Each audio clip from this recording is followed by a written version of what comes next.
Hello friends, how are you? Welcome to my video.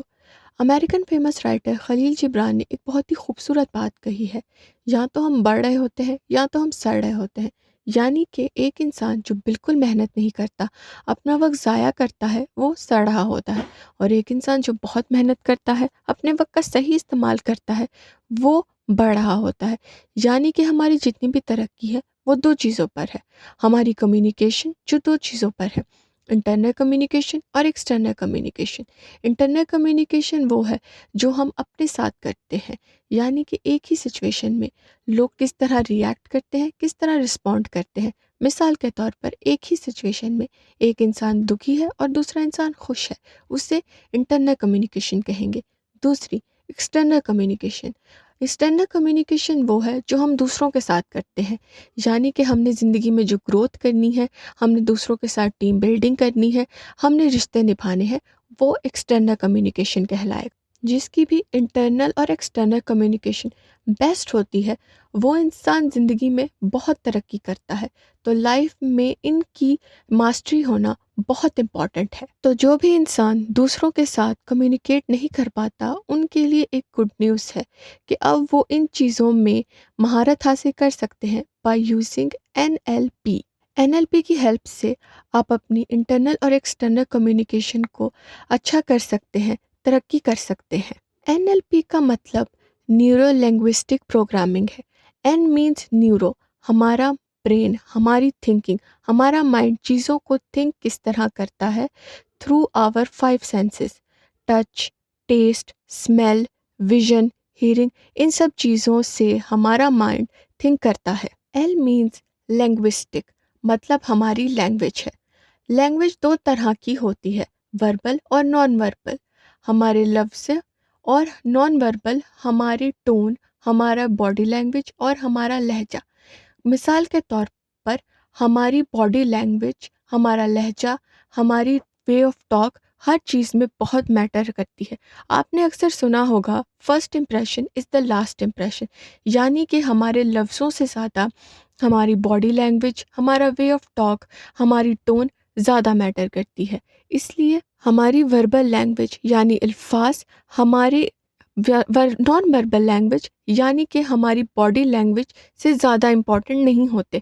हमारी body language, हमारी tone, हमारा लहजा, इन सब चीज़ों से ज़्यादा इम्पॉर्टेंट होता है, यानी कि हमारे लफ्ज़ों से ज़्यादा इम्पॉर्टेंट होता है। हाँ, क्योंकि हमारी बॉडी लैंग्वेज से पता चलता है कि बारहा ये जो सामने हमारे इंसान है, ये सही बोल रहा है या गलत बोल रहा है, सच बोल रहा है कि झूठ बोल रहा है। इसीलिए हमारी बॉडी लैंग्वेज हमारे अल्फाजों से ज़्यादा ज़रूरी होती है।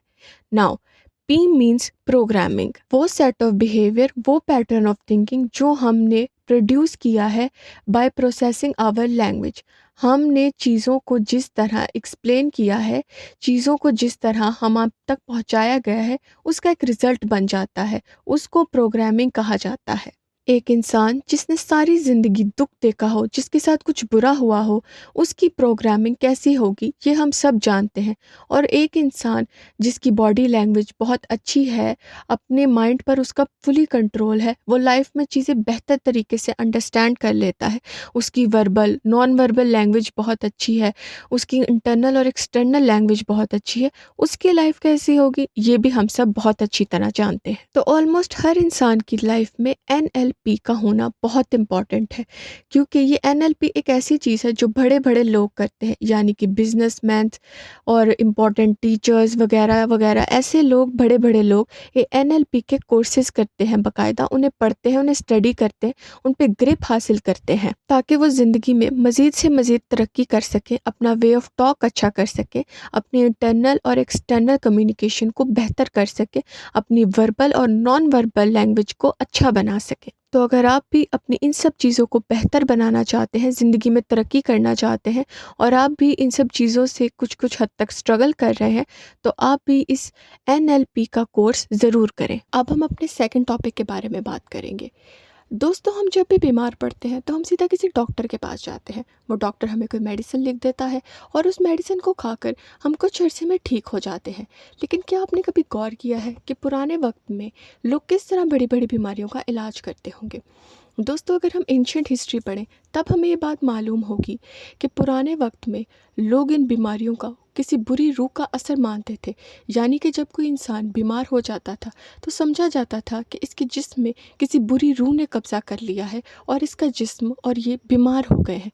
इसके लिए लोग उन्हें सीधा किसी प्रीस्ट के पास ले जाते थे और वो प्रीस्ट कोई मंत्र पढ़कर उन पर हाथ फेरता था, जिससे कि उनके जिस्म से वो बुरी रूह निकल जाती थी और उनकी सारी बीमारी बिल्कुल ठीक हो जाती थी।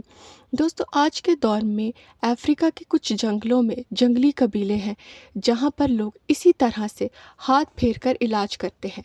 उन पर मंत्र पढ़ते हैं, उन पर हाथ फेरते हैं और उनकी सारी बीमारी दूर हो जाती है। ना सिर्फ अफ्रीका बल्कि एंशिएंट इजिप्ट में भी लोगों का इलाज इसी तरह से किया जाता था। उन पर मंत्र पढ़ा जाता था, हाथ फेरा जाता था और वो बिल्कुल शिफायाब हो जाते थे। दोस्तों, आज के दौर में इस तरह इलाज किया जा सकता है और कुछ लोग इस तरह इलाज भी करते हैं। अक्सर आप लोगों ने सुना होगा कि कुछ पेशेंट्स ऐसे होते हैं जो कई डॉक्टरों से इलाज करवाने के बावजूद भी ठीक नहीं होते। बहुत सारी मेडिसिन खाने के बावजूद भी उन्हें उनकी बीमारी से निजात या शिफा नहीं मिलती। ऐसे पेशेंट्स को फिर किसी दरवेश अल्लाह वाले शख्स के पास ले जाया जाता है, जो कि उस शख्स की सारी बीमारी ठीक कर देता है। जैसे कि कोई डॉक्टर या कोई मेडिकल साइंस इलाज करती है, बिल्कुल उसी तरह से। दोस्तों, इस अमल को रिकी कहा जाता है। ये एक जापानीज़ वर्ड है जिसका मतलब है रिकी मीन्स यूनिवर्स और की मीन्स स्पिरिट। ये रिकी वर्ड जापानीज़ में इसलिए है क्योंकि इसकी खोज करने वाला डॉक्टर एक जापानीज़ था। जी हाँ दोस्तों, उस डॉक्टर का नाम डॉक्टर उसियो था।